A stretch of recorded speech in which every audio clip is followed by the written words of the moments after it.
ப்ராப்பரான தக்காளி சாதம் எப்படி பண்ணலான்னு பார்க்கலாமா? இதில் ஒரு இஞ்சி பூண்டு பேஸ்ட்டு கூட சேர்க்க மாட்டாங்க. ஆனால் டேஸ்ட் வந்து பார்த்திங்கன்னா வேறு லெவலில் இருக்கும். நார்மலாக வீட்டில் யூஸ் பண்ணக்கூடிய சாப்பாடு ரைஸை வச்சு பண்ணக்கூடிய தக்காளி சாதம் எப்படி பண்ணலான்னு பார்த்துடலாமா?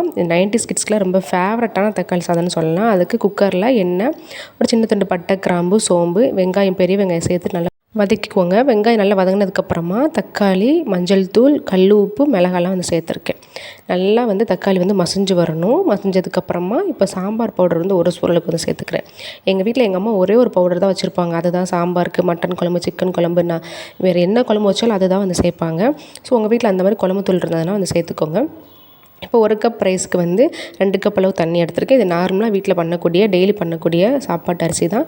தேவையானதுக்கு அந்த உப்பு சேர்த்துட்டு குக்கரை மூடி ஒரு 3 விசில் விட்டோம் அப்படின்னா ப்ராப்பரான தக்காளி சாதம் வந்து ரெடிங்க. இது கூட மல்லித்தலையோ புதினா தலை எதுவுமே வந்து தேவையில்லை. இப்படியே சாப்பிட்டு பாருங்கள், அவ்வளோ செம்மையாக இருக்கும்.